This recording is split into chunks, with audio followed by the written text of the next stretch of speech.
പൗലോസ് അവരോട് സുവിശേഷം അറിയിക്കാനുണ്ടായ സാഹചര്യം എന്താണ് എന്നുള്ളതിനെപ്പറ്റി പറഞ്ഞു. അവര് ഒരു ശരീര സംബന്ധമായി ഉണ്ടായ പരീക്ഷ നിമിത്തം എന്നാൽ അങ്ങനെ പരീക്ഷ നിമിത്തം നിന്നയോ വെറുപ്പോ കാണിക്കാതെ ദൈവദൂതനെ പോലെ, ക്രിസ്തുവിനെ പോലെ എന്നെ കൈക്കൊള്ളുകയത്രേ ചെയ്തത്.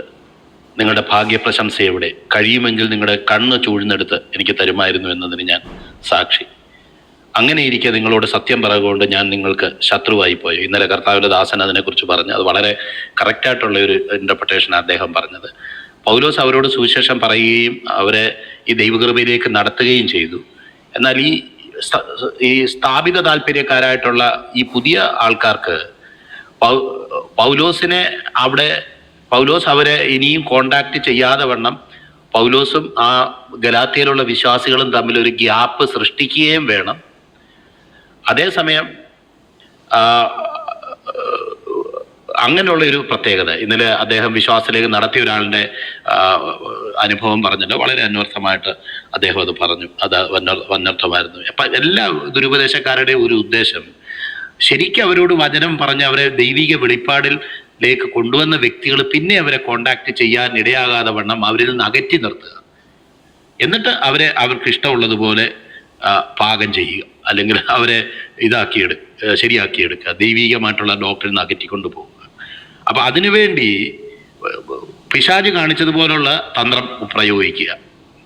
കാരണം ദൈവം ആദമിനെയും ഹവ്വേനെയും സൃഷ്ടിച്ചു ഏദൻ തോട്ടത്തിലാക്കിയെങ്കിലും, അയ്യോ നിങ്ങൾക്ക് ഇതറിയത്തില്ലേ, ഈ പഴം തിന്നാൽ ദൈവത്തെ പോലെ ആകും, അതുകൊണ്ട് ദൈവം ഇത് പറയാതിരുന്നതാണെന്ന് ദൈവത്തിന്റെ സ്നേഹത്തെക്കുറിച്ച് സംശയം ജനിപ്പിക്കുകയും ഞങ്ങളുടെ നന്മയും തിന്മയും ഒക്കെ ഞങ്ങൾ തന്നെ തീരുമാനിച്ചോളാം എന്നുള്ളൊരു നിലയിൽ ആ പഴം പറിച്ച് തിന്നാൻ ഇടയായി തീർന്നു എന്ന് ദൈവത്തിന്റെ വചനത്തിൽ നമ്മൾ കാണുന്നുണ്ട്. അതേ നിലയിൽ തന്നെ ദൈവത്തിന്റെ സ്നേഹത്തെ സംശയിക്കുന്ന നിലയിൽ ദൈവത്തെക്കാളും കൂടുതൽ സ്നേഹം ഞങ്ങൾക്കാണ് നിങ്ങളോടുള്ളത്. ഇതിന് നേരത്തെ ഉപദേശിച്ച ഉപദേശിമാർക്കൊക്കെ എന്തറിയാം, അവർക്ക് എന്ത് വെളിപ്പാടുണ്ട് എന്നൊക്കെയുള്ള നിലയിൽ മറ്റെല്ലാവരെയും ഇകഴ്ത്തി തങ്ങളുടെ സ്ഥാനത്തെ ഉറപ്പിക്കുന്ന ഒരു നിലവാരത്തിലാണ് ഈ ജൂഡേഴ്സേഴ്സ് അവരുടെ ഇടയിൽ വന്നത്. അവരെക്കുറിച്ച് അധികമായിട്ട് എരിവ് കാണിച്ചു എന്നത് നിങ്ങളെ ആ എരിവ് കാണിക്കുന്നത് നന്മയ്ക്കായിട്ട് അല്ല. നിങ്ങളും അവരെക്കുറിച്ച് എരിവ് കാണിക്കേണ്ടതിന് 17-ാം വാക്യം 4:17 വായിക്കുന്നത്, നിങ്ങളെക്കുറിച്ച് എരിവ് കാണിക്കുന്നത് ഗുണത്തിനായിട്ടല്ല, നിങ്ങളും അവരെക്കുറിച്ച് എരിവ് കാണിക്കേണ്ടതിന് അവർ നിങ്ങളെ പുറത്തിട്ട് അടച്ചു കളവാൻ ഇച്ഛിക്കത്രേ ചെയ്യുന്നത് എന്ന് കഴിഞ്ഞതിന് ശേഷം ക്രിസ്തു നിങ്ങളിൽ ഉരുവാകുകയുള്ളൂ വീണ്ടും പ്രസവവേദനപ്പെടുന്നവരായ എൻ്റെ കുഞ്ഞുങ്ങളെ എന്ന് പറഞ്ഞതിൽ നിന്ന് ബിജു പാസ്റ്റർ അത് നല്ലപോലെ അതിന് എക്സ്പോസ് ചെയ്യാനിടയായി തീർന്നു. അപ്പൊ അവിടെ ഉദ്ദേശിക്കുന്നത് ക്രിസ്തുവിനെ സ്വീകരിച്ചില്ല എന്നുള്ള അർത്ഥത്തിലല്ല, മറിച്ചൊരു പരിജ്ഞാനപൂർത്തിയിലേക്ക് അവർ കടന്നു വന്നിട്ടില്ല. ക്രിസ്തുവിലുള്ള ആ യഥാർത്ഥ സ്വാതന്ത്ര്യവും ക്രിസ്തുവിലുള്ള യഥാർത്ഥ ക്രിസ്തീയ അനുഭവവും അറിയാൻ തക്കവണ്ണമുള്ള വളർച്ചയിലേക്കും പക്വതയിലേക്കും അവർ വന്നിട്ടില്ല എന്നാണ് അതുകൊണ്ട് അർത്ഥമാക്കുന്നത്. മാത്രമല്ല അങ്ങനെ വരുന്നത് വരെ പൗലോസ് ആത്മീയമായിട്ട് അവർക്ക് വേണ്ടി പ്രാർത്ഥനയിൽ പോരാടുന്നു, പ്രാർത്ഥനയിൽ അവർക്ക് വേണ്ടി വേദനപ്പെടുന്നു എന്നുള്ള ഒരു യാഥാർത്ഥ്യവും അത് അവർ യഥാർത്ഥ നിലവാരത്തിലേക്കും പരിജ്ഞാനത്തിലേക്കും വരാൻ വേണ്ടി അവരെക്കുറിച്ച് ദൈവസന്നിധിയിൽ ആഗ്രഹിക്കുന്നു എന്നുള്ളൊരു വിഷയമാണ് നമ്മൾ ചിന്തിക്കാനിടയായി തീർന്നത്. നമുക്കറിയാം, നമ്മൾ ആദ്യം അതിനെക്കുറിച്ച് ചിന്തിച്ചത്, ആദ്യത്തെ ഭാഗത്തെക്കുറിച്ച് ചിന്തിച്ചത്, കാരണം പല സമയങ്ങളിലും മനുഷ്യന്റെ അംഗീകാരം ദൈവത്തിന്റെ അംഗീകാരത്തെക്കാളും വലുതായിട്ട് തോന്നുകയും ഇങ്ങനെ അവരെക്കുറിച്ച് അമിത താല്പര്യം കാണിച്ച വ്യക്തികളോട് മാനുഷികമായിട്ട് ചേരാനും അല്ലെങ്കിൽ ഒരു സോഷ്യൽ റെക്കഗ്നിഷനും ആ നിലയിൽ ലഭിക്കുന്നതായിട്ടുള്ള ചില നന്മകളും ഒക്കെ വലിയതായി കരുതി ദൈവവും ദൈവത്തോടുള്ള ബന്ധവും അത്ര പ്രാധാന്യമുള്ളതാക്കാതെ ആ നിലയിലുള്ള ചില മനുഷ്യരുടെ അംഗീകാരത്തിലേക്ക് കടന്നു പോകുന്നതായിട്ട് നമുക്ക് കാണാനായിട്ട് കഴിയും. അന്നത്തെ കാലത്ത് പരിച്ഛേദന ഏൽക്കുകയും അതുപോലെ ജാതികളായിരുന്നവർ യഹൂദന്മാരുടെ മര്യാദയൊക്കെ അനുസരിച്ച് നടക്കുമ്പോൾ അവരുടെ ഒരു സോഷ്യൽ റെക്കഗ്നിഷന്റെ ഭാഗമായിട്ട് അങ്ങനെ ചിന്തിക്കുമ്പോൾ കൂടുതലൊരു അംഗീകാരം ലഭിക്കാനുള്ള സാധ്യതയുണ്ട് എന്നുള്ള സത്യം നമുക്ക് മനസ്സിലാക്കാനായിട്ട് കഴിയും. ആ നിലയിൽ ജഡത്തിൽ സുമുഖം കാണിക്കേണ്ടതിനെന്ന് 5-ാം അധ്യായത്തിലും നമ്മൾ തുടർന്ന് 5-6-ാം അധ്യായത്തിൽ നമ്മൾ വായിക്കുന്നുണ്ട്. ജഡത്തിൽ സുമുഖം കാണിക്കേണ്ടത് നിങ്ങൾ പരിച്ഛേദന ഏൽക്കാനായിട്ട് നിർബന്ധിക്കുന്നതേ ഉള്ളൂ എന്ന് നമ്മളവിടെ വായിക്കും. അപ്പോൾ ഈ സത്യം പറഞ്ഞതിന് ശേഷം അവിടെ പ്രധാനമായിട്ട് ആ ഭാഗത്ത് നമ്മൾ കണ്ട ഒരു കാര്യം ഏതാണെന്ന് വെച്ച് കഴിഞ്ഞാൽ അതിൻ്റെ 4-ാം അധ്യായത്തിൻ്റെ 7-ാം വാക്യത്തിൽ 7-ാം വാക്യത്തിൽ നമ്മൾ അവിടെ അതിന് മുന്നത്തെ ദിവസം കണ്ടത് നിങ്ങൾ ദാസനല്ല പുത്രനത്രേ എന്നുള്ളൊരു ഭാഗമാണ്. നമുക്ക് ഈ മൊത്തം ഈ ഗലാത്യ ലേഖനത്തിന്റെ പ്രതിപാദ്യ വിഷയവുമായിട്ട് നട്ടിച്ചു നോക്കുമ്പോഴും ഈ ഒരു സ്റ്റേറ്റ്മെന്റ് വളരെ പ്രാധാന്യമുള്ളതാണ് എന്ന് നമുക്ക് മനസ്സിലാക്കാം. ഒരു പുത്രന്റെ അവസ്ഥ എന്താണ്, ഒരു അടിമയുടെ അവസ്ഥ എന്താണ്? അപ്പോൾ നമ്മുടെ ഹൃദയങ്ങളിലേക്ക് നാം അബ്ബാ പിതാവേ എന്ന് വിളിക്കുന്ന സ്വപുത്രന്റെ ആത്മാവിനെ അയച്ചിരിക്കുന്നു. അങ്ങനെ ദാസ്യത്വത്തിൽ ഇനി ഇരിക്കേണ്ട ആവശ്യമില്ല, ദാസനായിട്ട് ഇരിക്കേണ്ട ആവശ്യമില്ല, മറിച്ച് പുത്രത്വത്തിന്റെ അനുഭവത്തിലേക്ക് ഒരു വ്യക്തിക്ക് കടന്നു വരാനായിട്ട്. നമുക്കറിയാമല്ലോ, ദാസൻ എന്ന് പറയുമ്പോൾ കർത്താവ് തന്നെ അതിനെപ്പറ്റി പറഞ്ഞു, ദാസൻ എന്നേക്കും വീട്ടിൽ വസിക്കുന്നില്ല, പുത്രൻ എന്നേക്കും വീട്ടിൽ വസിക്കുന്നു. നമുക്കറിയാം, ഒരു വീട്ടിലെ ഒരു സർവൻ്റായിട്ട് ഇരിക്കുമ്പോൾ നമ്മുടെ വീടുകളിൽ നമ്മളെ സഹായിക്കാനും നമുക്ക് വേണ്ടി പണിയെടുക്കാനും ഒക്കെ സർവൻസ് ഉണ്ടായിരുന്നു. അല്ലെങ്കിൽ ഇപ്പോഴും പല കാര്യങ്ങൾക്ക് വേണ്ടി പണിയെടുക്കാനൊക്കെ ആൾക്കാർ വരാറുണ്ട്, നമ്മളും പലർക്കും വേണ്ടി പണിയെടുക്കാറുണ്ട്. അപ്പോൾ ഒരിക്കലും ആ വീട്ടിൽ ഒരു നിശ്ചിത സമയത്തേക്ക് ജോലി ചെയ്തെന്ന് വെച്ചിട്ട് ഒരിക്കലും ആ വീട്ടിലെ പ്രധാനപ്പെട്ട വ്യക്തിയുടെ മകനോ അല്ലെങ്കിൽ അവിടുത്തെ ആ വീട്ടിലെ ഒരു അംഗമോ അല്ലെങ്കിൽ വീട്ടുകാരനെ ഏതെങ്കിലും നിലയിൽ വീട്ടുകാരന്റെ വസ്തുവകകൾക്കോ അദ്ദേഹത്തിന്റെ സ്വാധീനത്തിനോ വേറെ ഏതെങ്കിലും നിലയിലുള്ള അദ്ദേഹത്തിനുള്ള ഭൗതിക നന്മയിലോ ഓഹരിക്കാരനായി തീരുകയില്ല എന്നുള്ള വിഷയം നമുക്കറിയാം. എന്നാൽ ഇങ്ങനെ ഇരിക്കുന്ന വ്യക്തി മകനായി തീർന്നു കഴിയുമ്പോൾ അബ്രഹാമിന്റെ ജീവിതത്തിൽ നമുക്ക് കാണാൻ കഴിയും. അബ്രഹാം ദൈവത്തോട് ഒരിക്കൽ പറയുന്ന പറച്ചില്, എന്റെ വീട്ടിൽ ജനിച്ച എന്റെ ദാസനെ എലയാസാർ എന്റെ അവകാശിയാകുന്നു, എനിക്ക് മോനൊന്നും വേണ്ട, ഈ എലയാസാർ ഇരുന്നേച്ചാൽ മതി, പിന്നെ നമുക്ക് തുടർന്ന് നമ്മൾ കാണാനായിട്ട് കഴിയും ഇസ്മായേൽ ജീവിച്ചിരുന്നാൽ മതി എന്നൊക്കെ ദൈവത്തോട് ആവശ്യപ്പെടുന്ന ചില സമയങ്ങൾ നമുക്ക് കാണാൻ.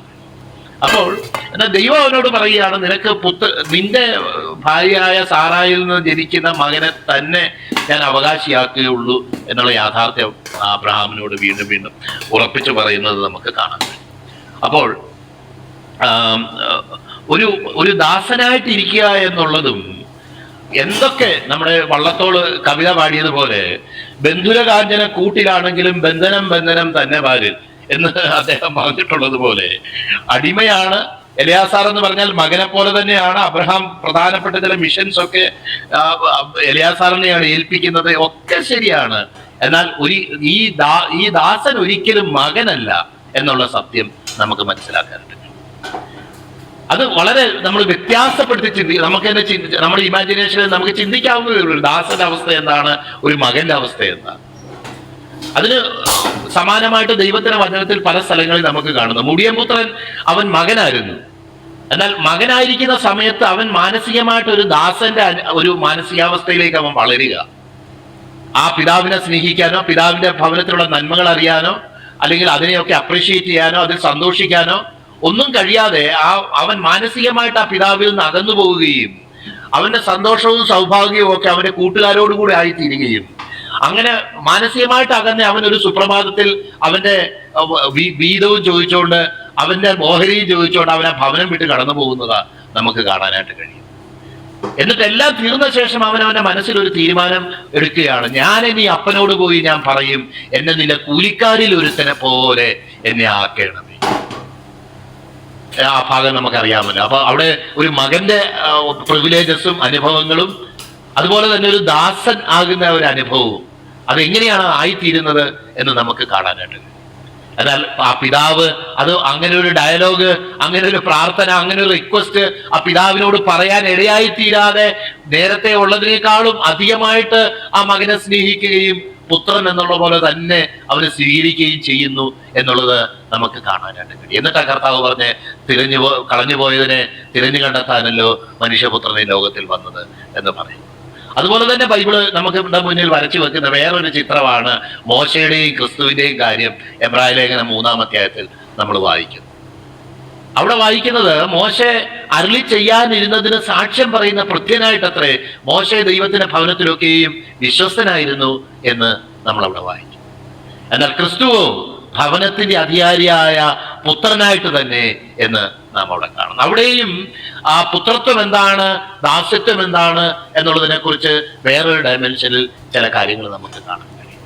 അവിടെ പ്രധാനമായിട്ട് പറയുന്നത് അവിടെ ഈ പഴയ നിയമത്തിൽ ആശ്രയിച്ച് അല്ലെങ്കിൽ ഈ യഹൂദ പാരമ്പര്യങ്ങളിൽ സന്തോഷിച്ച് ഈ കർത്താവിനോടുള്ള ജീവിതത്തിൽ വളരെ നാളുകൾ നിന്ന പ്രിയപ്പെട്ടവർ തിരിച്ച് ആ ജൂഡൈസത്തിലേക്ക് തിരിച്ചു പോകുന്ന ഒരു സാഹചര്യത്തിലാണ് എബ്രായ ലേഖനക്കാരൻ അത് വ്യക്തമായിട്ട് ചില പിക്ചറുകൾ അവിടെ വരയ്ക്കുന്നത്, അത് വരച്ച് ചില ഉപമാനങ്ങൾ, ചില കമ്പാരിസൺസ് അവിടെ നടത്തുന്നത് എന്ന് നമുക്ക് മനസ്സിലാക്കാം.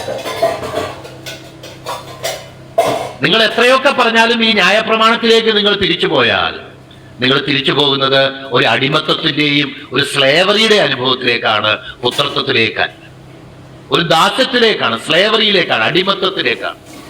കാരണം ഈ പ്രമാണത്തിൽ ആശ്രയിക്കുന്ന ഏത് വ്യക്തിയും അവനതിൽ പൂർണ്ണത വരുത്താനായിട്ട് ഒരു വ്യക്തിയുടെ ജീവിതത്തിൽ അതിന് സാധിക്കത്തില്ല. മറിച്ച് പ്രമാണത്തിൽ ആശ്രയിക്കുന്ന ഏത് വ്യക്തിയും പ്രമാണത്തിന് ഒത്തിരി നന്മകളൊക്കെ ഉണ്ട്, എന്നാൽ അതേസമയം തന്നെ ഏത് വ്യക്തിയും അവൻ പരാജയപ്പെട്ടു എന്നുള്ള ഒരു ഫീലിങ്ങിനെയും തുടർന്ന് കുറ്റബോധത്തിനും അതുപോലെ തന്നെ ദൈവത്തിൽ നിന്ന് അകന്നു പോകുന്നതിനും നിത്യ ന്യായവിധി എന്നുള്ളൊരു അനുഭവത്തിലേക്കാണ് അവർ കടന്നു പോകാൻ ഇടയായിത്തീരുന്നത്. ഒരിക്കലും ന്യായപ്രമാണ മുഖാന്തരം ഒരു ദേഹിയും ദൈവത്തിന്റെ സന്നിധിയിൽ നീതീകരിക്കപ്പെടുകയില്ല. എന്നാൽ അതിന് അപ്പിയറൻസ് ഓഫ് വിസ്ഡം ഉണ്ട്, അപ്പിയറൻസ് ഓഫ് നോളജ് ഉണ്ട്. അത് വളരെ മെറ്റിക്കുലസ് ആയിട്ട് വളരെ കൃത്യമായിട്ട് അതിനെ കോട്ട് ചെയ്യാനായിട്ട് കഴിയും. എന്താണ് ചെയ്യേണ്ടത്, എന്താണ് ചെയ്യരുത് എന്നൊക്കെ അടുക്കും ചിട്ടയോടൊക്കെ പറയാനായിട്ട് കഴിയും. അതിലേക്ക് ഞാൻ കടന്നു വരാൻ ആഗ്രഹിക്കും. എന്നാൽ എങ്ങനെയൊക്കെ അത് പറഞ്ഞാലും അതൊരു ദാസ്യത്തിന്റെ അനുഭവം. ഞാനിപ്പം ഒരു ഉദാഹരണം, ഞാൻ ആ ഭാഗത്ത് അങ്ങനെ ഇമാജിൻ ചെയ്തതാണ്. ഞാനിപ്പം മോശയെ അന്വേഷിച്ച് മോശയുടെ പണിയെടുക്കുന്ന സ്ഥലത്തേക്ക് ഞാൻ ചെല്ലുക, അല്ലെങ്കിൽ ദൈവഭവനത്തിൽ എന്ന് പറയുക. എനിക്കൊരിക്കലും ലഭിക്കുന്ന സ്വീകാര്യം എന്ന് പറയുന്നത് മോശയെക്കാളും വലിയ സ്വീകാര്യം അവിടെ ലഭിക്കുകയില്ല. അദ്ദേഹം ഒരു ദാസനാണെങ്കിൽ ആ ദാസ്യത്വത്തിന്റെ സ്വീകാര്യം മാത്രമേ എനിക്ക് ലഭിക്കത്തുള്ളൂ. കാരണം എൻ്റെ ഫ്രണ്ട്, എനിക്കറിയാവുന്ന വ്യക്തി അവിടെ ആ ദാസനാണ്. ആ ദാസനുള്ള പ്രിവിലേജസും ആ ദാസനുള്ള ചില സൗകര്യങ്ങളൊക്കെ ഒരുപക്ഷെ അദ്ദേഹത്തെ അന്വേഷിച്ചെല്ലുന്ന എനിക്കും കിട്ടിയേക്കും. അതിനേക്കാൾ കൂടുതൽ എനിക്ക് കിട്ടാൻ പോകും. എന്നാൽ ക്രിസ്തു എനിക്ക് അവിടെ ഉണ്ടെങ്കിൽ ക്രിസ്തുവിനെ ഞാൻ അന്വേഷിച്ച് അല്ലെങ്കിൽ ക്രിസ്തുവിന്റെ സന്നിധിയിലേക്കൊക്കെ കടന്നു ചെല്ലുമ്പോൾ എനിക്ക് ലഭിക്കുന്ന പ്രിവിലേജ് എന്ന് പറയുന്നത് ആ ഒരു പുത്രന് ഒരു വീട്ടിൽ എന്തൊക്കെ പ്രിവിലേജസും അധികാരവും ഉണ്ടോ അതൊക്കെയാണ് ലഭിക്കുന്നത് എന്നുള്ളതാണ് ഞാൻ അവിടെ അങ്ങനെ ഒന്ന് ചിന്തിക്കുന്നതിൽ നിന്ന് ഞാൻ മനസ്സിലാക്കുന്നത്. ക്രിസ്തുവോ ഭവനത്തിന്റെ അധികാരിയ പുത്രനായിട്ട് തന്നെ എന്ന് നമ്മൾ അവിടെ വായിക്കും. ഞാൻ എന്തിനാ ഇതൊക്കെ പറഞ്ഞതെന്ന് വെച്ച് കഴിഞ്ഞാൽ ഈ ദാസ്യത്വം എന്താണ്, പുത്രത്വം എന്താണ് എന്ന് നമ്മൾ കൃത്യമായിട്ട് നമ്മൾ മനസ്സിലാക്കേണ്ടതായിട്ട് ഉണ്ട്. നമുക്കറിയാം, ഇവിടെ നമ്മൾ ഇന്ന് വായിച്ചു തുടങ്ങുന്ന ഭാഗത്തും ചോദിക്കുന്നത്, ന്യായപ്രമാണത്തിന് കീഴിൽ ഇരിക്കാൻ ഇച്ഛിക്കുന്നവരെ നിങ്ങൾ ന്യായപ്രമാണം കേൾക്കുന്നില്ലയോ? എന്നോട് പറവിൻ. അബ്രഹാമിന് 2 പുത്രന്മാരുണ്ട്, കർത്താവിന്റെ ദാസൻ അത് പറഞ്ഞല്ലോ. അപ്പോൾ നമ്മളിപ്പം ഒരു സൈഡിൽ നിന്നുകൊണ്ട് ഈ ഗലാത്യലേഖനം തുടങ്ങിയപ്പോൾ തൊട്ട് അല്ലെങ്കിൽ റോമാലേഖനം തുടങ്ങിയപ്പം തൊട്ട് ഒരു സൈഡിൽ നിന്നുകൊണ്ട് നമ്മൾ ഇങ്ങനെ പറയുക എന്താന്ന് വെച്ച് കഴിഞ്ഞാൽ, ഈ പ്രമാണം ശരിയാവുകയില്ല, ഡൂസ് ആൻഡ് ഡോൺസ് ശരിയാവുകയില്ല, അത് നമ്മളെ ന്യായീകരിക്കത്തില്ല, പൂർണ്ണതയിലേക്ക് എത്തിക്കത്തില്ല എന്നൊക്കെ ഇങ്ങനെ വാദമില്ലാതെ പറയുക. എന്നാൽ ഇതിനുള്ള സബ്സ്റ്റിറ്റ്യൂട്ട് എന്താ? ഒന്നും ശരിയില്ല എന്ന് പറഞ്ഞ് കുറ്റപത്രം കൊടുക്കുന്നതുകൊണ്ടായില്ലല്ലോ. അതിനുള്ള പരിഹാരം എന്താ? ആ പരിഹാരമാണ് നമ്മൾ ഇന്നലെ നമ്മൾ ചിന്തിച്ചത്. നാം അബ്ബാ പിതാവേ എന്ന് വിളിക്കുന്ന സ്വപുത്രന്റെ ആത്മാവിനെ നമ്മുടെ ഹൃദയങ്ങളിലേക്ക് അയച്ചിരിക്കുന്നു എന്നാണ്. അപ്പോൾ ഞാൻ ഇന്ന് രാവിലെ തന്നെ എഴുന്നേറ്റിരുന്നിട്ട് എന്തെങ്കിലും ഒരു കാര്യം ചെയ്യാനായിട്ട് ഞാൻ ഇങ്ങനെ ആലോചിക്കുമ്പം, കർത്താവേ ഞാൻ അവിടെ പോകണോ വേണ്ടേ? ഇന്നലെ പകലും എനിക്ക് അതുപോലത്തെ ഒരു അനുഭവം ഉണ്ടായി. ഒരു പ്രത്യേക കാര്യത്തിന് ഒരു ഗവൺമെന്റ് ഓഫീസിൽ പോകുമ്പോൾ എനിക്ക്, ഞാൻ പറഞ്ഞല്ലോ, ശാരീരികമായിട്ട് ഇപ്പോൾ വയ്യ, ഒരു 5 മിനിറ്റ് അടുപ്പിച്ച് നിൽക്കാൻ വയ്യ, അതുപോലെ കാലും ശരീരമൊക്കെ വേദനിക്കുന്ന ചില അനുഭവങ്ങളുണ്ട്. അതുകൊണ്ട് ഒറ്റയ്ക്ക് പോകാനും കഴിയത്തില്ല. എപ്പോഴും എന്നെ പ്രിയപ്പെട്ടവളെയും വിളിച്ചോണ്ടാണ് ഞാൻ കൂടെ പോകുന്നത്. അവളെ കൊണ്ട് ലീവൊക്കെ എടുപ്പിച്ചിട്ടാണ് പോകുന്നത്.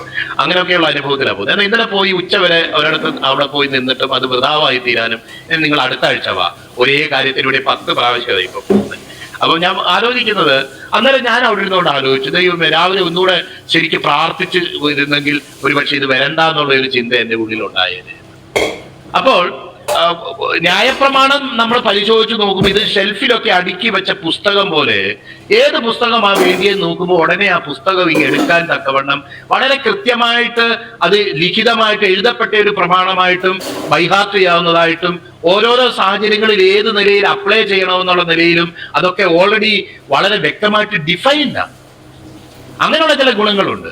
അതേസമയം അതുപോലെ ഒരു വിഷയത്തോടുള്ള ബന്ധത്തിൽ ദൈവസന്നിധിയിൽ ഒരു തീരുമാനം എടുക്കണമെങ്കിൽ ആ വ്യക്തി എന്താ ചെയ്യേണ്ടത്? പുതിയ നിയമത്തോടുള്ള ബന്ധത്തിൽ അവൻ തീരുമാനം എടുക്കണമെങ്കിൽ വചനമൊക്കെ അവനുണ്ടെങ്കിലും അവൻ ദൈവത്തിന്റെ സന്നിധിയിൽ ഇരിക്കുകയും പ്രാർത്ഥിക്കുകയും ആ പ്രാർത്ഥിക്കുമ്പം ദൈവത്തിന്റെ പരിശുദ്ധാത്മാവ് അവനോട് സംസാരിക്കുകയും ദൈവത്തിന്റെ പരിശുദ്ധാത്മാവിന്റെ സ്വരം അവൻ കേൾക്കുകയും ചെയ്യും.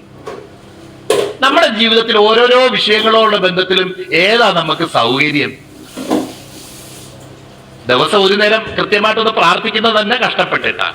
വല്ലപ്പോഴും ആ ആത്മാർത്ഥമായിട്ടൊരു പ്രാർത്ഥന പലപ്പോഴും നടക്കുന്നത്. അല്ലെങ്കിൽ ദൈവത്തിന്റെ പരിശുദ്ധാത്മാവിന്റെ സ്വരം കേൾക്കുന്നു എന്ന് പറയുന്നത് പലർക്കും ഇന്നൊരു ലക്ഷ്വറിയാണ്. അങ്ങനെ പറഞ്ഞു കഴിഞ്ഞാൽ നമ്മളെ ഒന്ന് എല്ലാവരും കൂടെ നോക്കും, എടാ പരിശുദ്ധാത്മാവിന്റെ സ്വരം കേൾക്കുന്ന പുള്ളി മിക്കവാറും പ്രവാചകനായിരിക്കും എന്നുള്ളതാണ്. എന്നാൽ പുതിയ നിയമത്തിന്റെ സ്റ്റാൻഡേർഡ് എന്ന് പറയുന്നത് കർത്താവായ യേശുക്രിസ്തുവിനെ രക്ഷിതാവും കർത്താവുമായി സ്വീകരിച്ച് മക്കളായി തീർന്ന എല്ലാ വ്യക്തികൾക്കുമുള്ള ദൈവസന്നിധിയിലുള്ള അവകാശമാണ് അവന്റെ പിതാവിന്റെ ഹിതം അറിയുകയും പിതാവിന്റെ ശബ്ദം കേൾക്കുകയും ചെയ്യുക എന്നുള്ളത്. ഞാൻ ഇതിനു മുന്നേ 32-ാം സങ്കീർത്തനം ഇവിടെ പറഞ്ഞിട്ടുണ്ടല്ലോ. ദൈവം നമ്മളോട് പുതിയ നിയമത്തിന്റെ ഏറ്റവും വലിയ വാഗ്ദത്തം എന്താ? അത് ഞാൻ ദൃഷ്ടി വെച്ച ആലോചന ഞാൻ നിനക്ക് പറഞ്ഞു തരും. നീ നടക്കേണ്ടുന്ന വഴി ഞാൻ നിനക്ക് കാണിച്ചു തരും. നിന്റെ ഉപദേഷ്ടാവ് നിനക്ക് മറഞ്ഞിരിക്കയില്ല. അപ്പോൾ എഴുതപ്പെട്ട ചില വിഷയങ്ങളിലൂടെയല്ല, ഓരോ നിമിഷവും ദൈവത്തിന്റെ പരിശുദ്ധാത്മാവ് നമ്മളോട് സംസാരിക്കുകയും, ഞാനിന്നലെ പറഞ്ഞതുപോലെ പറക്കുന്ന ഒരു പ്ലെയിൻ കൺട്രോൾ ടവറുമായിട്ട് എങ്ങനെ ബന്ധപ്പെട്ടിരിക്കുന്നോ ആ നിലയിൽ ബന്ധപ്പെട്ടിരിക്കുകയും ഓരോ നിമിഷവും അവനെ നിയന്ത്രിക്കുന്ന കൺട്രോൾ ടവറിൽ നിന്ന് അവൻ ശബ്ദം കേൾക്കുന്നു എന്നുള്ളതാ പുതിയ നിയമത്തിന്റെ ജീവിതത്തിന്റെ രഹസ്യം. അത് കേൾക്കുമ്പോൾ നമുക്ക് തോന്നും ഇതൊരു മെനക്കെട്ട പരിപാടിയാണല്ലോ. കാരണം ഇന്നലെ ആകാത്ത ചില കാര്യങ്ങൾ ചെയ്തു, ആ കുറ്റബോധം നിമിത്തം ഇന്ന് ശബ്ദം കേൾക്കാൻ പറ്റുന്നില്ല. ഇനിയിപ്പം ദൈവസന്നിധി അത് ഏറ്റുപറഞ്ഞ് നിരപ്പ് പ്രാപിച്ച് അതിനൊന്നും സമയമൊന്നും വേണ്ട. ദൈവസന്നിധിയിൽ വളരെ പ്രാഗൽഭ്യത്തോടെ ഏത് നിമിഷവും സഹായത്തിനുള്ള കൃപ പ്രാപിപ്പാനായി അവരെ കൃപാസനത്തിന് അടുത്തേക്ക് അതിധൈര്യത്തോടെ കടന്നു ചെല്ലാവുന്നതേ ഉള്ളൂ. ഞാൻ പറഞ്ഞുകൊണ്ട് വരുന്ന സബ്ജക്ട് ഈ പ്രമാണം വേണ്ട എന്ന് പറയുമ്പോൾ അതിന്റെ സബ്സ്റ്റിറ്റ്യൂട്ട് അല്ലെങ്കിൽ അതിന് പകരമായിട്ടുള്ളത് എന്താ? അതിന് പകരമായിട്ടുള്ളത് ദൈനംദിനം അനുനിമിഷം നമുക്ക് കേൾക്കാൻ കഴിയുന്നതും നമുക്ക് അവൈലബിൾ ആയിട്ട് ഇരിക്കുന്നതുമായിട്ടുള്ള പരിശുദ്ധാത്മാവിന്റെ ശബ്ദമാ പ്രിയപ്പെട്ടവരെ. ആ പരിശുദ്ധാത്മ ശബ്ദം കേൾക്കുന്നില്ല എങ്കിൽ പിന്നെ ഊന്നുവടിയായിട്ട് ഈ പ്രമാണമെങ്കിലും ഉള്ളത് തന്നെ നല്ലത്. ഞാനത് അങ്ങനെ പറയുന്നത് എൻ്റെ ഒരു മാനുഷികമായ ചിന്തയിലാണ് ഞാൻ പറയുന്നത്. ഒന്നുമില്ലാതിരിക്കുന്നതിനേക്കാളും എന്തെങ്കിലും ഉള്ളതാണ് നല്ലത്. അപ്പൊ എന്ന് പറയുന്നത് പോലെ ദൈവത്തിന്റെ പരിശുദ്ധാത്മ ശബ്ദത്തിലും ആ വെളിച്ചത്തിലും നടക്കാൻ കഴിയാത്ത ഒരു വ്യക്തിക്ക് പിന്നെ എന്താ അവൈലബിൾ ആയിട്ടുള്ളത്? പിന്നെ എന്താ അവൻ ആശ്രയിക്കാനായിട്ട് കഴിയുന്നു? അപ്പോൾ ഒരു നിലയ്ക്ക് പറഞ്ഞു കഴിഞ്ഞാൽ ഇതൊരു മെനക്കെട്ട ജീവിതമാണ്. മെനക്കെട്ട ജീവിതം എന്ന് പറയുന്നത് ഓരോ വിഷയങ്ങളോടുള്ള ബന്ധത്തിലും ദൈവമുഖം അന്വേഷിക്കണം, ഓരോ നിമിഷവും ദൈവത്തോടുള്ള ആ കൂട്ടായ്മയിൽ മുന്നോട്ട് പോകണം എന്നൊക്കെ നമ്മുടെ മാനുഷികമായിട്ടുള്ള ചില സൗകര്യങ്ങൾക്കും മനസ്സിന്റെ ചില സംവിധാനങ്ങൾക്കും ഒക്കെ ഇച്ചിരി മെനക്കേട് തന്നെ. ഇത്തരം മെനക്കേടെന്ന് പറയുമ്പോഴും ദൈവത്തോട് കൂടെ നടന്ന് പരിചയിച്ച ഒരു വ്യക്തിക്ക് ദൈവശബ്ദം എന്ന് പറയുന്നത് അത് പ്രത്യേകിച്ച് ഇരിക്കുകയോ കാക്കുകയോ നോക്കുകയോ ഒന്നും ചെയ്യാതെ ഒരു സ്നേഹിതനോട് സംസാരിക്കുന്നത് പോലെ ദൈവത്തോട് സംസാരിക്കുകയും ഇടപെടുകയും ഹൃദയത്തിൽ ദൈവഹിതം എന്താണെന്നും ആലോചന എന്താണെന്നും അനുനിമിഷം തിരിച്ചറിയുന്ന ഒരു ജീവിതമാണ് അതിന് പകരം ഉള്ളത്. അപ്പോൾ പ്രമാണമല്ല എന്ന് പറഞ്ഞ് പ്രമാണത്തിനെ ഇട്ട് കുറ്റം പറയുന്നത് കേട്ട് നിങ്ങളുടെ ആരുടെയും മനസ്സ് കഠിനപ്പെടരുത് എന്ന് ഞാൻ നിങ്ങളോട് അപേക്ഷിക്കുക. അതിനുള്ള സബ്സ്റ്റിറ്റ്യൂട്ടാ വേണ്ടി, അതിനുള്ള പകരം ദൈവം തന്നിരിക്കുന്ന ഒരു സംവിധാനത്തിലേക്ക് കടക്കുമ്പോൾ മാത്രമാണ് ഈ പ്രമാണത്തിന് നമ്മുടെ ജീവിതത്തിൽ സ്ഥാനമില്ലാതെ വരുന്നത്. അത് നമുക്ക് കാണാം. 5-ാം അധ്യായം അതിലെ 13-ാം വാക്യത്തിൽ നമ്മൾ വായിക്കുന്നുണ്ട്, ആത്മാവിനെ അനുസരിച്ച് നടപ്പിൻ, എന്നാൽ നിങ്ങൾ ന്യായപ്രമാണത്തിന് കീഴുള്ളവരല്ല. അത് 18-ാം വാക്യം. ആത്മാവിനെ അനുസരിച്ച് നടക്കുന്നു എങ്കിൽ നിങ്ങൾ ന്യായപ്രമാണത്തിന് കീഴുള്ളവരല്ല. പരിശുദ്ധാത്മാവിനെ അനുസരിച്ച് നടക്കുമ്പോഴാണ് ന്യായപ്രമാണത്തിന് കീഴുള്ളവരല്ലാത്തവരായിട്ട് തീരുന്നത്. അപ്പോൾ ഇങ്ങനെ ഞാൻ പറയുന്നത് ഒരുപക്ഷെ ന്യായപ്രമാണത്തിന്റെ അല്ലെങ്കിൽ ആ നിലയിൽ ആശ്രയിച്ച് ജീവിക്കുമ്പം അതിനൊക്കെ ഒരു അടുക്കും ചിട്ടയും കുറച്ചുകൂടെ ശ്രേഷ്ഠമാണെന്നും ബുദ്ധിപരമായിട്ട് കുറച്ചുകൂടെ അപ്പീലിംഗ് ആണെന്നും ഒക്കെ നമുക്ക് തോന്നാവുന്ന ഒരു പല സൗകര്യങ്ങളും ഈ ന്യായപ്രമാണത്തിൽ ആശ്രയിക്കുന്നത് കൊണ്ടുണ്ട്. എന്നിട്ട് ഞാൻ ആ ഭാഗത്തേക്ക് കടന്നു വരികയാണ്. നേരത്തെ നമ്മൾ പറഞ്ഞ ഭാഗം അബ്രഹാമിന്റെ കാര്യത്തിൽ അവിടെ എഴുതിയേക്കാണ്. എന്താണ് അവിടെ ചെയ്തത്? രണ്ട് പ്രമാണങ്ങൾ, രണ്ട് സ്ത്രീകളെ, സാറയെയും അതുപോലെ ഹാഗാറിനെയും സൂചിപ്പിക്കുന്നു. ഇത് രണ്ട് നിയമങ്ങൾ അത്രേ. ഒന്ന് സീനായ് മലയിൽ ഉണ്ടായി അടിമകളെ പ്രസവിക്കുന്നു, അത് ഹാഗാർ എന്നത് അറബ് ദേശത്തെ സീനായ് മലയെ കുറിക്കുന്നു. അത് ഇപ്പോഴത്തെ യെരുശലേമിന് ഒക്കുന്നു. ഇപ്പോഴത്തെ യെരുശലേം എന്ന് ഉദ്ദേശിക്കുന്നത് ദൈവകൃപയിലേക്ക് കടന്നു വരാൻ കഴിയാതെ, ദൈവകൃപയെ തിരിച്ചറിയാൻ കഴിയാത്ത നിലയിൽ യഹൂദന്മാര് ആയിരിക്കുന്ന അവരുടെ അടിമത്തത്തിന്റെ അനുഭവത്തെയാണ് അത് സൂചിപ്പിക്കുന്നത്. അത് മക്കളോടുകൂടി അടിമത്തത്തിലല്ലോ ഇരിക്കുന്നത്. മീതെയുള്ള യെരുശലേമോ സ്വതന്ത്രയാകുന്നു, അവൾ തന്നെ നമ്മുടെ അമ്മ. അപ്പോൾ നമുക്കിന്നൊരു വേറൊരു യെരുശലേം, പുതിയ യെരുശലേം, സ്വർഗത്തിലെ ആദ്യജാതന്മാർ സഭ എന്നൊക്കെ എബ്രായ ലേഖനം 12-ാം അധ്യായത്തിൽ നമ്മൾ വായിക്കുന്ന പോലെ ഒരു മുകളിലുള്ള യെരുശലേം നമുക്ക് വേണ്ടിയുണ്ട് എന്നവിടെ വായിക്കും. അപ്പോൾ അത് എന്നിട്ട് പ്രതിവിധിയായിട്ട് പറയുന്നത്, നാമോ സഹോദരന്മാരെ ഇസഹാക്കിനെ പോലെ വാഗ്ദത്തത്താൽ ജനിച്ചവരാകുന്നു. ഇന്നലെ ഓൾറെഡി അത് ചിന്തിക്കാനായിട്ട് ഇടയായിട്ട് ഈ ജനനം കൊണ്ട് യേശുക്രിസ്തു മുഖാന്തരം പാപികളെ നീതീകരിക്കുന്ന ഒരു ദൈവമുണ്ടെന്ന് വിശ്വസിക്കുകയും എന്റെ പാപങ്ങളുടെ മോചനത്തിനായിട്ട് യേശുക്രിസ്തുവിന്റെ കാൽവരി യാഗത്തിൽ വിശ്വസിക്കുകയും ചെയ്തപ്പോൾ ഞാനൊരു അടിമയായിട്ടല്ല ഞാൻ തീരുന്നത്. ഒരുപക്ഷെ നേരത്തെ അടിമയായിരുന്നെങ്കിൽ തന്നെ അടിമയായിരുന്ന ഞാൻ ഇന്ന് ആ ഭവനത്തിലെ അവകാശിയും അധികാരിയും യേശുക്രിസ്തുവിനോടുകൂടെ കൂട്ടവകാശിയും ദൈവത്തിന് അവകാശിയുമായി തീർന്ന ഒരു അനുഭവത്തിലേക്ക് ഞാൻ കടന്നു വരികയും ഒരു മകനുള്ള എല്ലാ റൈറ്റ്സും എല്ലാ പ്രിവിലേജസും എല്ലാ സൗകര്യങ്ങളും എല്ലാം ഒരു മകൻ എന്നുള്ള നിലയിൽ ദൈവത്തിന്റെ സന്നിധിയിൽ എന്താണോ അർത്ഥമാക്കുന്നത് അതെല്ലാം പ്രാപിച്ചവനും അതെല്ലാം ഉള്ളവനുമായിട്ട് എന്റെ പ്രവൃത്തി കൊണ്ടല്ല, ദൈവത്തിന്റെ വാഗ്ദത്ത നിമിത്തം ഞാനൊരു മകനായിട്ട് തീർന്ന് ഇസഹാക്ക് വാഗ്ദത്തത്താൽ ജനിച്ചതുപോലെ ഞാൻ ഇന്ന് ദൈവത്തിന്റെ സന്നിധിയിൽ ആത്മീയമായിട്ടായിരിക്കുന്നു എന്ന് പറയാൻ ദൈവം എന്നെ നീതീകരിക്കുകയും തന്നെ മകനാക്കി തീർക്കുകയും ചെയ്തു. എന്നെ കുറ്റം വിധിക്കാനോ ദൈവത്തിന്റെ കൃപയിൽ അകറ്റിക്കൊണ്ടു പോകാനോ ആർക്കും കഴിയാതെ വണ്ണം ഇസഹാക്ക് മകനായി തീർന്നതുപോലെ വാഗ്ദത്തത്താൽ ജനിച്ച മക്കളായിട്ട് നമുക്ക് തീരാനായിട്ട് കർത്താവിനെയാക്കി തീർത്തു. എന്ന് മാത്രമല്ല അവിടെ പറഞ്ഞേക്കുന്നത്, അബ്രഹാം പിന്നെയും ദൈവത്തിന്റെ സന്നിധിയിൽ പറയുന്നത് 17-ാം അധ്യായം വായിക്കുമ്പോൾ, അവിടെ ഉൽപ്പത്തി പുസ്തകം 17-ന്റെ 18 വായിക്കുമ്പോൾ അവിടെ ദൈവം അബ്രഹാമിനോട് സംസാരിക്കുന്നത് നമ്മൾ കാണുന്നുണ്ട്. അപ്പോഴും അബ്രഹാം ദൈവത്തോട് പറയുന്നത്, ഇസഹാക്ക് ഇസ്മായേൽ എന്റെ മുമ്പാകെ ജീവിച്ചിരുന്നാൽ മതി കർത്താവേ എന്നാ. അപ്പോൾ നമുക്കറിയാം ഇസ്മായേലിനെ അബ്രഹാമിന്റെ അബദ്ധമാണ്, അബ്രഹാം ചെയ്ത അനുസരണക്കേടാണ് എന്നൊക്കെ നമ്മൾ പറയുമെങ്കിലും ഇസ്മായേലിനെ കുറിച്ചും ദൈവം അബ്രഹാമിനോട് ചില വാഗ്ദത്തങ്ങൾ കൊടുക്കുന്നുണ്ട്. ഞാൻ അവനെ ഉപേക്ഷിക്കുകയില്ല, അവനൊരു വലിയ ജാതിയായി തീരും. അതിന്റെ 20-ാം വാക്യം, ഇസ്മായേലിനെ കുറിച്ച് ഞാൻ നിന്റെ അപേക്ഷ കേട്ടിരിക്കുന്നു, ഞാൻ അവനെ അനുഗ്രഹിച്ച് അത്യന്ത സന്താനപുഷ്ടിയുള്ളവനായി വർദ്ധിപ്പിക്കും, അവൻ 12 പ്രഭുക്കന്മാരെ ജനിപ്പിക്കും, ഞാൻ അവനെ വലിയൊരു ജാതിയാക്കും, എന്റെ നിയമം ഉറപ്പിക്കുന്നതോ ഇനിയത്തെ ആണ്ട് ജനിപ്പാനുള്ള സാറാ നിനക്ക് പ്രസവിപ്പാനുള്ള ഇസ്ഹാക്കിനോട് ആകും. അവനെ ഞാൻ തള്ളിക്കളയത്തൊന്നുമില്ല, അവനെയും ഞാൻ അനുഗ്രഹിക്കും എന്ന് പറഞ്ഞതിന് ശേഷം, എന്നാൽ എന്റെ നിയമം ഞാൻ ഉറപ്പാക്കുന്നത് നിന്റെ സന്തതി മുഖാന്തരം സകല ജാതികളും അനുഗ്രഹിക്കപ്പെടും എന്ന് ഞാൻ പറഞ്ഞിരിക്കുന്ന എന്റെ നിയമം ഞാൻ ഉറപ്പാക്കാൻ പോകുന്നത് അടുത്ത വർഷം സാറാ പ്രസവിക്കാൻ പോകുന്ന മകനുമായിട്ടാകുന്നു എന്ന് നമ്മൾ അവിടെ വായിക്കുക. അപ്പോൾ അബ്രഹാമിന് നമുക്കറിയാമല്ലോ, എത്ര നാൾ കാത്തിരുന്ന് ഇസ്മായേൽ എന്ന് പറയുന്ന ഒരു മകൻ ജനിച്ചപ്പോൾ പല നിലയിലും ഒരു പിതാവ് എന്നുള്ള നിലയ്ക്ക് ഈ മകനെ പ്രൊട്ടക്ട് ചെയ്തുകൊണ്ടും സസ്റ്റെയിൻ ചെയ്തുകൊണ്ടും പോകാനായിട്ട് ഉള്ളൊരു മാനസികാവസ്ഥയിലാണ് അബ്രഹാം ആയിരിക്കുന്നത്. എങ്കിലും ദൈവം അവനെക്കുറിച്ച് വാഗ്ദത്തവും കാരണം ഒരിക്കൽ കാണിപ്പാനിരിക്കുന്ന ദേശത്തേക്ക് പോവുക എന്ന് പറഞ്ഞ് സ്വന്തം ഭവനവും ചാർച്ചക്കാരെ ഉപേക്ഷിക്കേണ്ടി വന്ന അബ്രഹാമിന് അറിയാം ഈ വഴിനീളം ദൈവം എങ്ങനെയാണ് തന്നെ സഹായിച്ചതെന്ന്. അതേ ദൈവത്തിൽ ആശ്രയിക്കത്തക്കവണ്ണം, തന്റെ മകന് വേണ്ടി ദൈവത്തിൽ ആശ്രയിക്കത്തക്കവണ്ണം തുടർന്ന് ഇസ്ഹാക്ക് ജനിച്ചു കഴിഞ്ഞപ്പോൾ അവൻ പരിഹാസിയായിരിക്കുന്നതും ഈ വാഗ്ദത്ത സന്തതി അവൻ ഉപദ്രവിക്കുന്നതും നമ്മളവിടെ വായിക്കുന്നുണ്ട്. അതിനെയും ഇവിടെ ഉപമിച്ചിട്ടുണ്ട്. അന്ന് ആ വാഗ്ദത്ത സന്തതിയെ ജഡപ്രകാരമുള്ള സന്തതി ഉപദ്രവിച്ചതുപോലെ തന്നെ ഇന്ന് വാഗ്ദത്താൽ ജനിച്ച ദൈവത്തിന്റെ മക്കളെ ജഡീയമായിട്ട് ഉള്ള അല്ലെങ്കിൽ ഈ അടിമത്തത്തിൽ ഇരിക്കുന്ന ഈ യഹൂദന്മാർ ഉപദ്രവിക്കുന്നത് കാണുന്നു. നമുക്കറിയാമല്ലോ, ആദ്യത്തെ 1-ാം സെഞ്ചുറി 2-ാം സെഞ്ചുറി മുഴുവൻ ക്രിസ്തീയ സഭയ്ക്ക് നേരിട്ട പല ഉപദ്രവങ്ങളുടെയും ഹേതു എന്ന് പറയുന്നത് അതിന്റെ തുടക്കം യഹൂദന്മാരെന്ന് തന്നെയായിരുന്നു. എനിക്ക് പലപ്പോഴും വെളിപ്പാട് പുസ്തകം വായിക്കുമ്പം വളരെ വിഷമം തോന്നിയിട്ടുള്ള ഒരു ഭാഗമാണ്. ആരും അടയ്ക്കാതെ വണ്ണം തുറക്കുകയും തുറക്കാതെ വണ്ണം അടയ്ക്കുകയും ചെയ്യുന്ന, എനിക്ക് തോന്നുന്നു ഏതൊരു സഭയോട് പറയുമ്പം അവിടെ തന്നെ പറ്റി തന്നെ പറയുന്നു. കാരണം അന്ന് സിനഗോഗുകളിൽ പ്രാർത്ഥന കഴിഞ്ഞു കഴിഞ്ഞാൽ അതിന്റെ പര്യമ്പറത്തെങ്ങാനും കയറിയിരുന്നായിരുന്നു അന്നത്തെ യഹൂദ ക്രിസ്ത്യാനികൾ പ്രാർത്ഥിച്ചുകൊണ്ടിരുന്നത്. അങ്ങനെ അത് അവരെ അനുവദിക്കുകയും ചെയ്തിരുന്നു. ആയിക്കോട്ടെ, അവർ മുറിക്കെങ്ങാനും കയറിയിരുന്നോട്ടെ എന്നുള്ളതിലേക്ക്.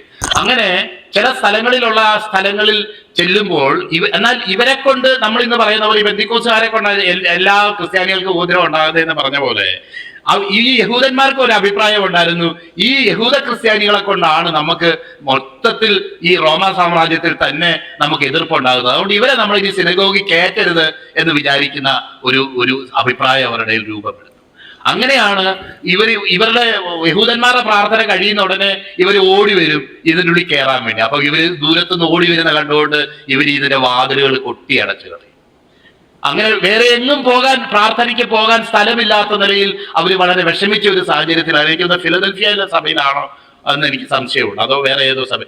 ആരും അടയ്ക്കാതെ വണ്ണം തുറക്കുകയും തുറക്കാതെ വണ്ണം അടയ്ക്കുകയും ചെയ്യുന്നവനായിട്ടുള്ള ഞാൻ എഴുതുന്നത് എന്ന്. അപ്പൊ ഈ നിലയിലുള്ള സോഷ്യലായിട്ടുള്ള വളരെ വളരെ സ്ട്രിക്റ്റ് ആയിട്ടുള്ള ചില എക്സ്കമ്മ്യൂണിക്കേഷൻ എന്നുള്ള നിലയ്ക്ക് അവരുടെ തന്നെ ബന്ധുക്കളോ ചാർച്ചക്കാരോ ഒക്കെ തന്നെയാണ് ഇവര്.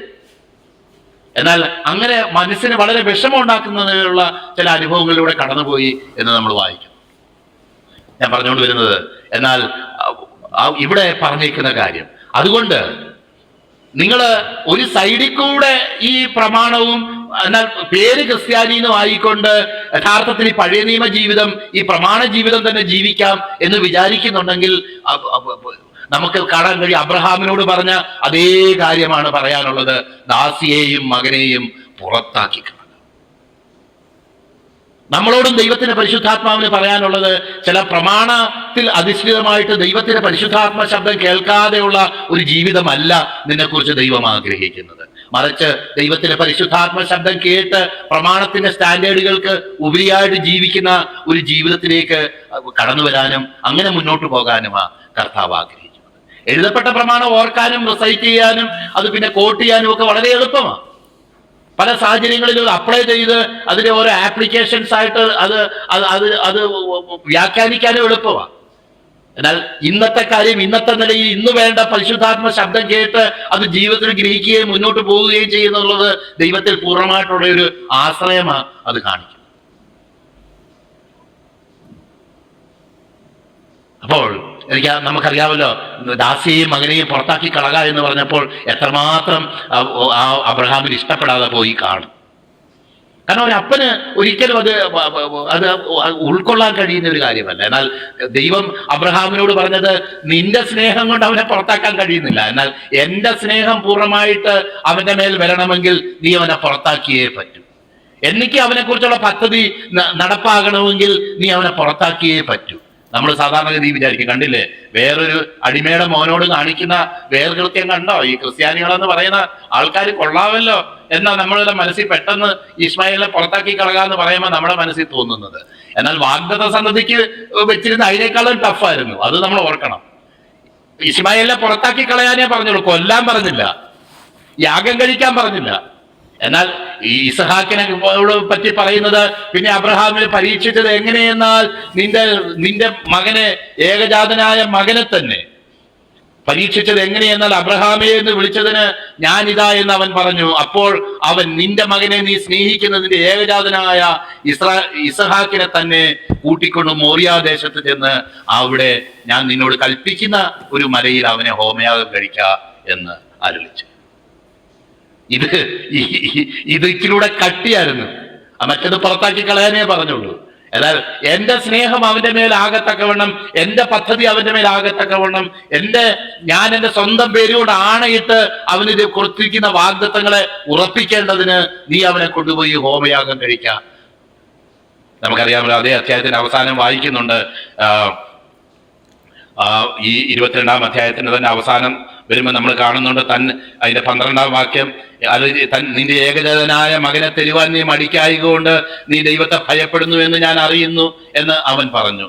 എന്നിട്ട് മാത്രമല്ല, തുടർന്ന് നമ്മൾ വായിക്കുന്നത് സ്വന്തം പേര് കൊണ്ട് ദൈവം ആണയിട്ട് അബ്രഹാമിന് തന്റെ വാഗ്ദത്തങ്ങളെ ഉറപ്പിച്ചു കൊടുക്കുന്നതും അവിടെ താഴെ നമുക്ക് കാണിക്കാനാണ്. നിന്റെ ഏകജനായ മകനെ തരുവാൻ മടിക്കായകൊണ്ട് ഞാൻ നിന്നെ ഐശ്വര്യമായി അനുഗ്രഹിക്കും, നിന്റെ സന്തതി ആകാശത്തിലെ നക്ഷത്രങ്ങൾ പോലെയും കടൽക്കരയിലെ മണൽ പോലെയും അത്യന്തം വർദ്ധിപ്പിക്കും എന്ന് അവിടെ നമ്മൾ വായിക്കും. ഞാൻ പറഞ്ഞുകൊണ്ട് വരുന്നതിന്റെ കാര്യം, ദൈവത്തിന്റെ ഹിതപ്രകാരം ചില കാര്യം ഒരുപക്ഷെ മാനുഷികമായിട്ട് നമുക്ക് ചില പ്രയാസകരമായ കാര്യമാണെങ്കിൽ ചെയ്യുമ്പോൾ ദൈവത്തിന്റെ കെയറിലും ദൈവത്തിന്റെ സ്നേഹത്തിലും നമ്മുടെ പ്രിയപ്പെട്ടവരായിത്തീരുക ചെയ്യുന്നത്.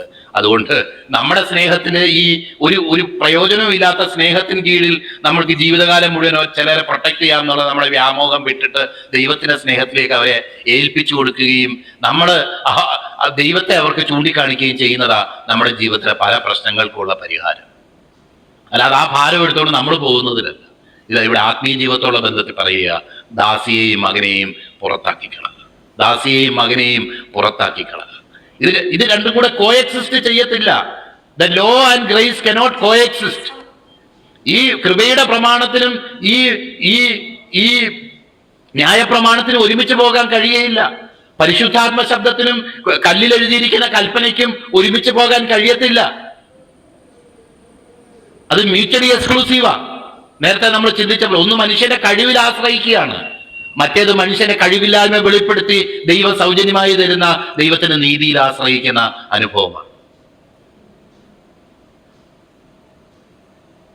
ഞാൻ വായിച്ച ഭാഗത്തേക്ക് ഞാൻ കടന്നു വരാനായിട്ട് ആഗ്രഹിക്കും.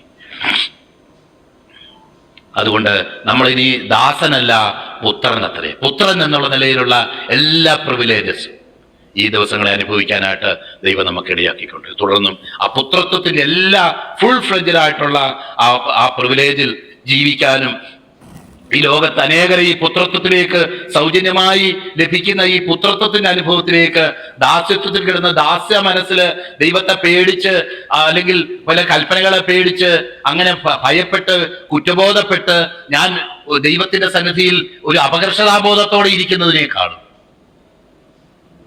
ഞാൻ എൻ്റെ ദൈവത്തിന് ഏറ്റവും വേണ്ടപ്പെട്ടവനാണ്, വിലപ്പെട്ടവനാണ്, എൻ്റെ ദൈവം എന്നെ ജീവന തുല്യം സ്നേഹിക്കുന്നു, അവൻ തൻ്റെ സ്വന്തം പുത്രനെ ഏൽപ്പിച്ചു കൊടുത്ത് എന്നെ രക്ഷിപ്പാൻ തക്കവണ്ണം പ്രസാദം തോന്നിയ ദൈവമാണെന്നുള്ള വലിയ ആഴമായ പരിജ്ഞാനത്തിൽ നമുക്ക് മുന്നോട്ട് പോകാനായിട്ട് ദൈവത്തിന്റെ പരിശുദ്ധാത്മാവ് നമ്മെ സഹായിക്കും.